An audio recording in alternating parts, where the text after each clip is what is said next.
بالله أعوذ بالله من الشيطان الرجيم بسم الله الرحمن الرحيم الحمد لله رب العالمين والعاقبة للمتقين ثم الصلاة والسلام على سيد الأنبياء والمرسلين وعلى آله طيبين الطاهرين الميامين ومن تبعهم بإحسان. قال تبارك وتعالى في القرآن المجيد فرقان الحميد أعوذ بالله من الشيطان الرجيم بسم الله الرحمن الرحيم وَلَقَدْ نَصَرَكُمُ اللَّهُ بِبَدْرٍ وَأَنْتُمْ أَذِلَّةٌ صدق الله مولانا العظيم وبلغنا رسوله النبي الأمين الكريم المكين الرؤوف الرحيم ونحن على ذلك لمن الشاهدين والشاكرين وبعد. قال تبارك وتعالى في شأن عظمة حبيبه الكريم إن الله وملائكته يصلون على النبي يا أيها الذين آمنوا صلوا عليه وسلموا تسليما. اللهم صل على سيدنا شفيعنا ونبينا ومولانا محمد وعلى آله وسلم وعلى آله وبارك وسلم صلاة وسلاما عليك يا رسول الله صلى الله عليه وسلم. شیرات ہے سماعت فرمائیے. فضائے بدر پیدا کر فضائے بدر دی نصرت کو فضائے بدر پیدا کر کہ فرشتے اتر سکتے ہیں تیری نصرت کو. گردوں سے قطار اندر قطار اب بھی گردوں سے قطار اندر قطار اب بھی. جناب علامہ صاحب چشتی کیا خوب رقم کرتے ہیں جناب عائشہ صدیقہ رضی اللہ تعالیٰ عنہا کی شان میں. ان کی عصمت کی گواہی دیتی ہے سورہ نور. ان کی عصمت کی گواہی دیتی ہے سورہ نور. ہو گیا قرآن میں ظاہر دوام عائشہ. ہو گیا قرآن میں ظاہر دوام عائشہ. اور یہ ان لوگوں کی نظر جو جناب صدیقہ عائشہ رضی اللہ تعالیٰ عنہا کی بارگاہ میں ہلکی جسارت بھی کرنے کی کوشش کرتے ہیں.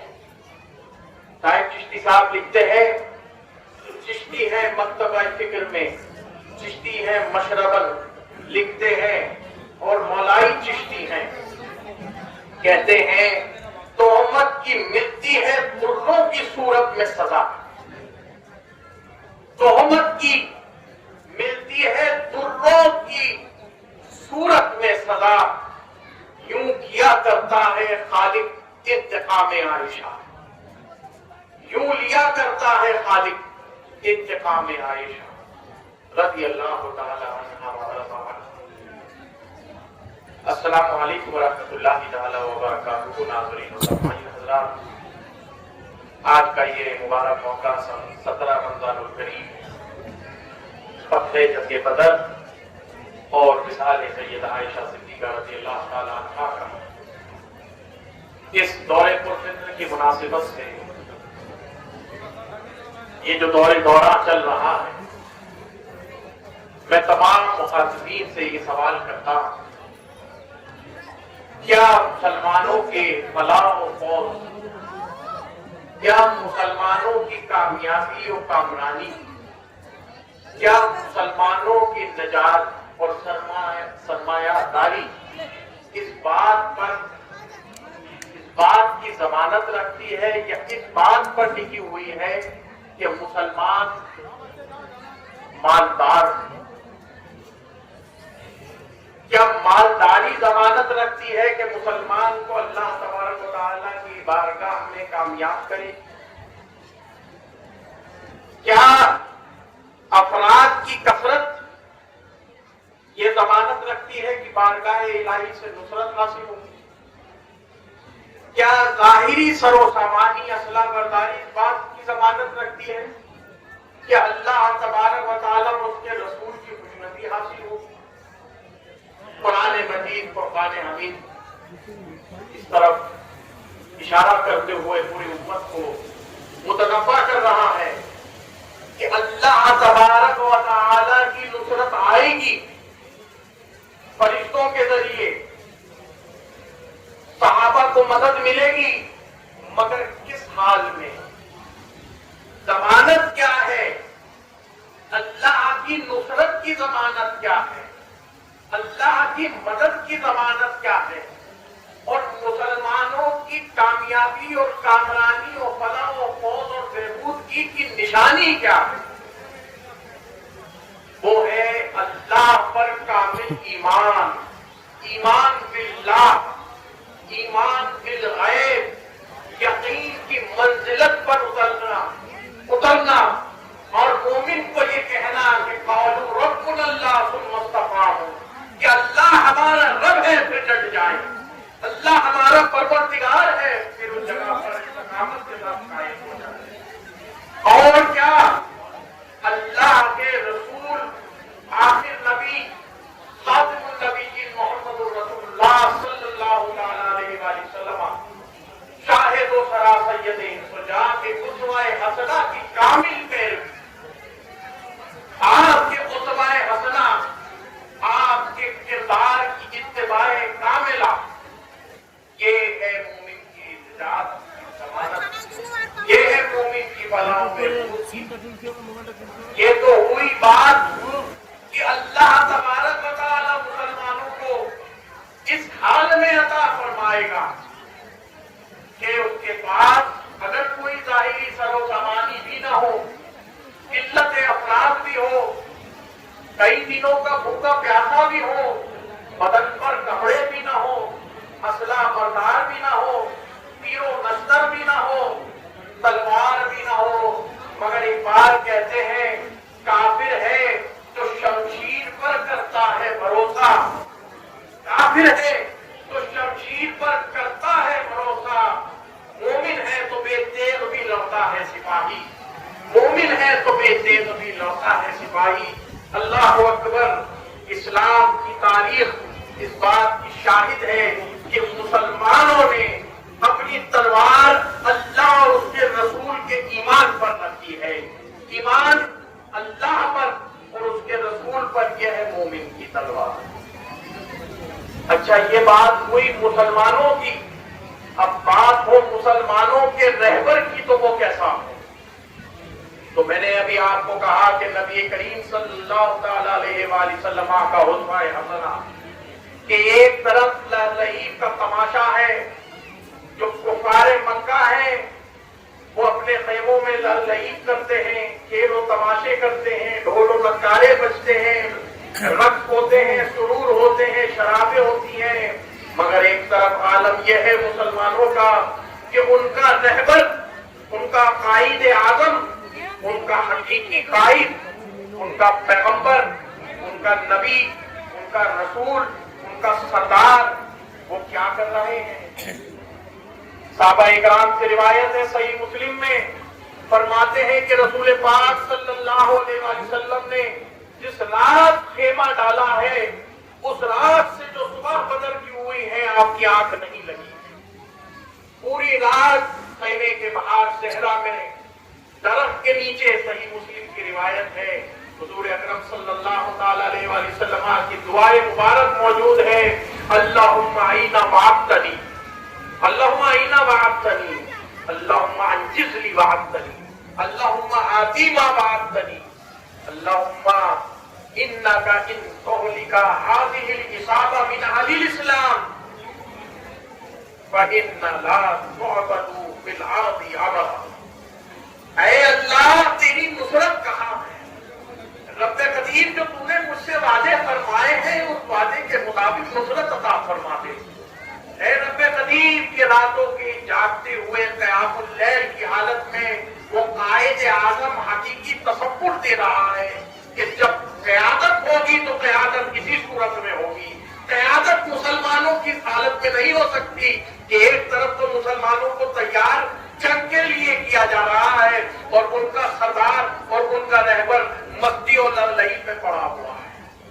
نہیں، ایک طرف چال کفار قریش کی ہو اور ایک طرف مومنان بدر کا عمل ہو، یہ دونوں ایک ساتھ یکجا نہیں ہو سکتے. رسول کریم صلی اللہ تعالی علیہ وسلم کا اسوہ، اے اللہ رب قدیر مجھ کو تیری وعدے کو پورا فرما. اور یہ بھی یاد رکھ کہ یہ جو 313 نفوس ہیں، یہ جو اجڑے چمن ہیں، جن کے چہرے اجڑے ہوئے ہیں بھوک و پیاس سے، جن کے بال غرض و آلود ہیں، جن کے تن پر مکمل کپڑے نہیں، جو حفاظ ہیں، جو مراد ہیں، اور جن کے پیروں میں چپلے نہیں ہیں، کہیں کہیں جن سے بھوکے پیاسے ہیں، اور ان کے ہاتھوں میں نہ اسلحہ ہے، نہ چھڑی ہے، نہ تیر و نشتر ہے. ارے یہ وہ ہیں جو ہجرت کر کے آئے ہیں، ستائے ہوئے ہیں، مارے ہوئے ہیں، مگر قالوا ربنا اللہ ثم استقاموا، کہہ چکے اللہ ہمارا رب ہے اور استقامت کے ساتھ کھڑے ہوئے ہیں. پروردگار یہ 313 اگر نہیں ہوں گے سرزمین پر اور یہ ہلاک ہو جاتے ہیں آج کے دن، تو یاد رکھ لے قیامت تک تیری عبادت کرنے والا کوئی نہیں آئے گا.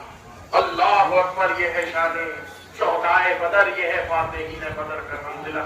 اب اس سے بڑھ کر ایک مقام اور ہے کہ جب بات سیادت کی ہو، سید ہونے کی ہو، بنی ہاشم ہونے کی ہو، آل رسول ہونے کی ہو، بنی فاطمہ ہونے کی ہو، تو جن کے رتبے ہیں سوا ان کی سوا مشکل ہے.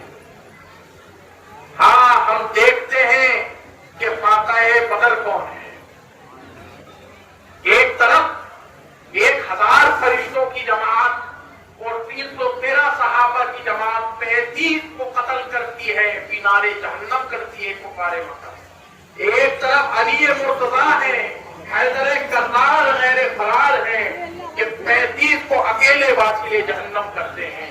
ارے جب سید کی بات ہو تو پوری امت کی آدھی ذمہ داری تمہارے حق میں ہے، پوری امت کی آدھی ذمہ داری تمہارے ہاتھ میں ہے اور آدھی ذمہ داری پوری امت کے ہاتھ میں. یہ ہے سبق بدر کا. آدھی ذمہ داری تمہاری ہے اور کیا خوب ہے یہ بات. ذمہ داری کا نشان بھی ہمارے پاس ہے کہ جس رات صبح ہوئی ہے بدر کی، لوائے حمد، لوائے فتح حضرت مولا کائنات کو ہی حضرت معمول حضور نبی کریم صلی اللہ تعالی علیہ وسلم نے عطا فرمایا ہے. جب کہتے ہو کہ ہم آل رسول ہیں، جب کہتے ہو کہ سادات ہے، تو آؤ. جب امت پر وبا آتی ہے، وبال آتا ہے، تو اپنی خانقاہوں اور حجروں میں چلے مت کھینچو، میدان کے میر اور علی المرتضیٰ بن کے دکھاؤ. یہ ہے بدر کا سبق. مختصر وقت ہے. جناب عائشہ صدیقہ رضی اللہ تعالی عنہا، ابھی ہمارے بھائی صاحبزادہ صاحب نے عرض کر دیا جو کچھ کرا سلمان میاں صاحب نے. میں مختصر کہتا ہوں، یہاں سے رخصت ہوگا کہ جناب عائشہ صدیقہ رضی اللہ تعالی عنہا کی فضیلت میں یہ بات بس ہے کہ حضور علیہ السلام کی وقت رحلت دنیا سے تشریف آوری لے جانے کے وقت، پردائے غیب میں چلے جانے کے وقت، آپ نے تمام امہات المومنین سے اجازت لے لی کہ میں اجازت چاہتا ہوں کہ عائشہ حجرہ عائشہ میں ہی رہوں. یہ منزلت کو بس ہے، یہ فضیلت کو بس ہے. اور اگر جو ہلکی جسارت بھی جناب سیدہ عائشہ صدیقہ رضی اللہ تعالی عنہا وارضا عنہا کی بارگاہ میں کرتا ہے تو گفتار اور لب و لہجہ و گفتار سورہ نور میں رب تعالیٰ کا پڑھ لے کہ کن کن کے کوڑے لگے ہیں جناب عائشہ صدیقہ پر تہمت لگانے پر. کیا آپ کی اور ہماری مجال ہے؟ سورہ نور کسی فرقے کی میراث نہیں ہے، سورہ نور قرآن کی میراث ہے. سورہ نور چیخ چیخ کر کہہ رہی ہے کیا مقام شان و منزلت ہے عائشہ.